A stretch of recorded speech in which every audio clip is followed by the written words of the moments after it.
Hello, you're Jheni. Hi. Hi, I'm Donald. It's Hello, nice to Donald. meet you. Hello. So I see that you spent some time with my colleague and you wanted to come along and have some counselling around a breakup of a relationship. Yeah, I've been in a relationship, been married for 25 years, and I'm just unhappy. Yeah, 25 years is a very long time. Okay, well, for this session we have just about half an hour. So I wonder how it seems to you that if maybe I tell you a bit about what goes on here, how we could work together should you choose to take up the counselling, and then we get more of an idea of what's going on for you, and then perhaps see how we could move forward if you choose. Okay. How'd that sound? Yeah, that sounds, good. Okay. Well, the first thing that I want to assure you is that I am a member of a professional body. My body is the British Association for Counselling and Psychotherapy, and we have an ethical framework which really is a set of ethical guidelines and principles that underpin our work. And it's stuff like making sure that your best interest is at the heart of everything we do. So we're not looking for what I might feel is the best way forward for you, but helping you to find the best way that's forward for you. That seems reasonable, yeah. Does it? Yeah. And as part of that ethical framework, there's the notion of everything being in confidence or confidentiality. So whatever would be said here would stay here between you and I. Now, there are two possible exceptions to that. And the first one is that if I believe that you or any other person was at risk of serious harm, then I would have to disclose that to a third party.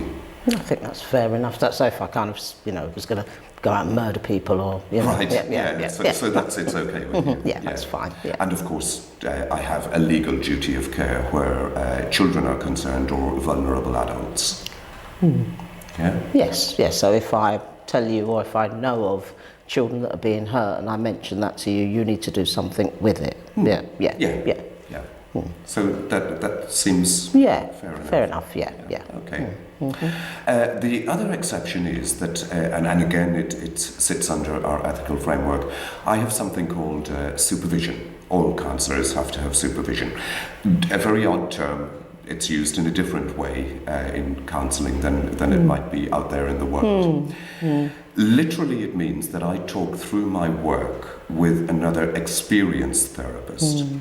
And really, it's for the benefit of people I work with, in a way to get a fresh perspective, get a fresh pair of eyes. Sometimes it might be hard to see the trees for the wood or the wood for the trees. But again, that is also covered by the same confidentiality agreement as any work that you and I might do with anybody is covered by, but also we don't identify people in any way. Okay. So if I were to talk about the work we're doing, I wouldn't use your name or your address or your details or anything that could identify you. Okay. Yeah, that seems... that kind of makes sense, yeah. Okay. I feel, that whatever I say here is going to be confidential, until I've breached the boundaries that we've just kind of talked about. Yeah, absolutely. And hopefully that's something, if it were coming up, that we would be able to talk about. Right. Couldn't absolutely guarantee, but hopefully it's something we'd be able to talk through. Okay, yeah. Right. That seems reasonable, yeah. Okay. So you were saying that you were splitting up after 25 years, yeah. Long time. Yeah, my eldest daughter is 26, has got her own, starting her own business. She's going to be a journalist. And I've got a son of 20, 22. He's off at uni. So it's just me and him left in the house. We don't really talk to each other. Not even the pleasantries, really. We used to say good morning, good afternoon, etc. But there's very little between us. And I suppose I've got an idea of what I want to do, where I want to be, which doesn't kind of include him, but I'm just having difficulty in getting there. It sounds very hard, very lonely. It is. I'm kind of left with my thoughts. My family's, you know, well, he's a good man. You've been with him for so many years. Why now? But yeah, there's just nothing there. I feel very little. And yeah, I'm not really sure what to kind of do about that. I have fantasies about, you know, kind of escaping in the middle of the night and such like. But yeah, I'm just stuck there. Escaping in the middle of the night? I can see myself, you know, climbing down drain pipes and, you know, running across the lawn or whatever. Those are the kind of things that I conjure up in my in my head. Right. So not saying I'm leaving, but escaping. It's interesting. And it's and I suppose because we don't speak, it's kind of difficult for me to kind of say, well, I want to leave, and we need to kind of discuss this. So it feels as if it might just be easier if I slipped away in the middle of the night. And there's a part of me that recognises that that's not useful, but I don't know what else to do. So you say you have a notion of where it is you'd like to go, and I'm just wondering, how do you think that the counselling, if you were to take up the sessions, might help? I suppose I'd get a space to kind of look at what it is I do want, or how, because in some ways I've kind of made the decision in my in my head, but about how I might follow that through. Yeah, I feel like a bit of a coward. I feel as if I should just march in and say, "Oh, this is it. It's over." But it's difficult. We have had, you know, 25 years together. That's kind of most of our adult life. We've shared quite a lot, so it's hard. Yeah, it's a very long time. It's a big investment. You know, I used to think at one time, well, if I stayed, you know, at least we've got a future. If I go, then I'm deprived of a future. And I'm sat between, I need to go, I don't care. Should I go? And I do care. So it's all very confusing. It sounds like it. You're torn. Oh, very much so. Very, very much so. And I suppose, you know, what I want, am I kind of, should I have what I am, what I want, what I need? As I said, my family's always a good man, you know, how could you do that? I won't find anybody else better than him. I'm not particularly looking for anybody else, but I suppose it's the pressure from outside. They've decided that I should stay. Should you want what you have? I'm wondering who you're asking that question of.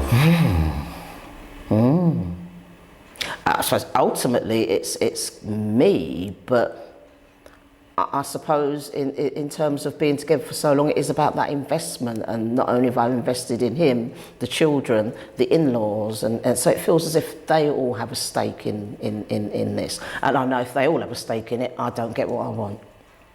You don't get what you want? No. So your needs are maybe secondary? Yeah, if that, third, fourth, even. I come from a family that do the right thing. Well, that's, you know, if we had a crest, that's what it should say. And the right thing is to stay. But I can't do the right thing. My whole being doesn't want to do the right thing. But then these voices in my head go, oh, you know, you'll never find somebody else. Why? How? Etc. etc. And I don't even really have the answers for those kinds of questions when they put them to me. I just know that, no, I don't want this anymore. They're very big questions. Yes. Yeah, what will I do? Yeah. What will life be like? And I suppose I don't really give that much thought. I'm stuck in the do I escape, do I stay? So I haven't really thought about what it might be like. That feels quite frightening. So it sounds like really you're at the very beginning of a journey that you've more or less made a decision, a very basic decision about what you might want to do, but you're not yet sure No. how you would do it, what it would look like. And there's a lot of fear because it's a very big investment. Absolutely.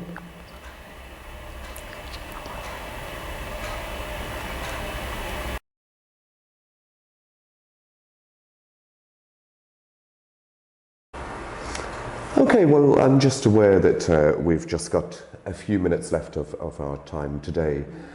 And I suppose we've talked about a lot of things, really. We've talked about how you found it really difficult in your relationship, that there's been very little there.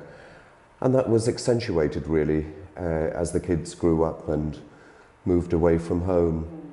And then the idea of you wanting to get to somewhere that's more fulfilling for you, but not quite knowing how to get there. And alongside that, the idea of feeling you have to meet other people's expectations, maybe rather than your own. And then there was the relationship with your mum. And I'm a great believer that a lot of these things, how we behave, really is put in place in our early lives. So there's a lot of stuff there. Now, you saw Joe, I think it was. Was it? Yeah. And you were offered 12 sessions. So do you have a feel as to whether you'd like to take them, or is it something you'd like to go away and think about, or what are your feelings on that? I think that I would, yeah. I'd like to take up the 12 sessions. Just kind of talking about it today,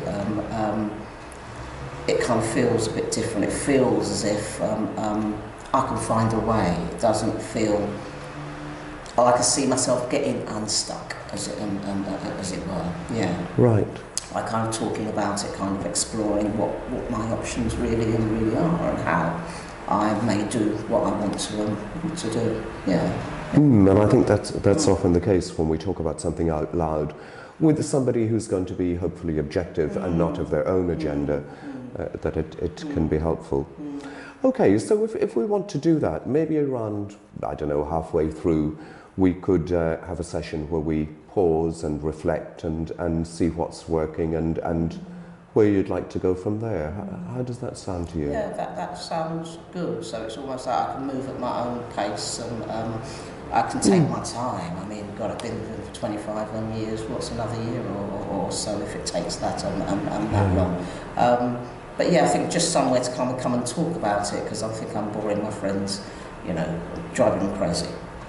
Yeah, so I can kind of leave them alone and drive you crazy. I'm happy to be driven crazy. Now, today at 2 was good for you. Would going forward a Thursday at 2 o'clock suit you? How would that work? Yes, I think it would. It doesn't kind of interfere with anything else that I'm doing, so it'd be a good time, yeah. Okay. So, how are you now? I feel a bit lighter. I kind of feel, it's almost like I found somewhere where I can kind of get to grips with this, because it's been like wandering. You talk to one friend, you talk to this person, and of course people want to kind of tell you what you need to do. And I do kind of appreciate that, but it's felt like going round and round and round, and it feels like now maybe there's an opportunity to kind of maybe go in a straight line rather than round and round and round. Yeah. Right. So hopefully together we can find a way through that and break that endless merry-go-round or roundabout or whatever. Get off the roundabout. Get you unstuck. That would be really, really good. Yeah. Okay. Well, Jheni, it's been lovely meeting you, and it sounds like that might be a good place to stop. So I'll look forward to seeing you next Thursday. Will do. And thank you. Yeah. You're very welcome.